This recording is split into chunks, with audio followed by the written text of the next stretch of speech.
Union এবং ভাটের ইউনিয়নকে কেন্দ্র করে একটা ফায়ার সার্ভিস স্থাপন করার জন্য বিনীতভাবে আমি আজকে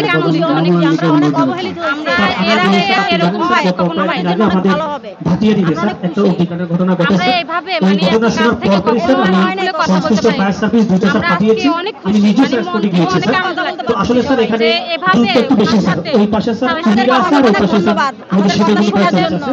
তো মধ্যখানে একটা স্যার হলে যদি সরকার সক্ষমতা থাকে আর একটা ফায়ার সার্ভিস স্টেশন করলে স্যার ভালো হয়। স্বাধীনভাবে কথা বলতে পারিনি। এই প্রথমবারের মতো চট্টগ্রামে প্রধান অতিথির দৃষ্টি আকর্ষণ করে বলছে আমাদের নীলাম্বর তালুকদার সড়কটি এখানে লক্ষ লক্ষ মানুষের বসবাস, আমরা পাহাড়েতে সাগর পর্যন্ত আমাদের স্কুল হয়ে গেল স্কুল, আমাদের নভেম্বর ওয়ার্ড একটা প্রাইমারি কোনো স্কুল নাই, সেজন্য আমরা তাকেও লেখাপড়া করি। প্রান্তিক জনগোষ্ঠী এসে যারা জেলা প্রশাসনের সাথে যোগাযোগ করতে পারতেছে না, তারা সরাসরি মাঠ পর্যায়ে ওনাদের সাথে যোগাযোগ করতে পারে। সেজন্য আমরা আশা ব্যক্ত করি এইরকম অনুষ্ঠান বা আয়োজন আরো করা হবে বা আরো করলে জনগণ উপকৃত হবে।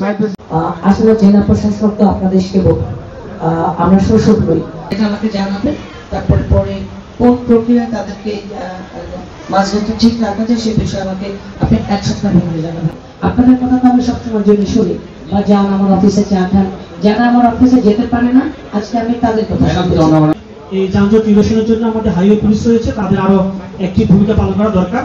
তবে আমরাও কিন্তু আমাদের পক্ষ থেকে আপনারা কিন্তু দেখেছেন আমাদের এসি ল্যাবের নেতৃত্বে আমরা কিন্তু বেশ কয়েকটি অভিযান করেছি এই যানজটের বিরুদ্ধে। তো আশা করতেছি যে আমরা সামনে আরো বেশি অভিযান করব, আশা করছি সামনে যানজটটা আরো কমে আসবে।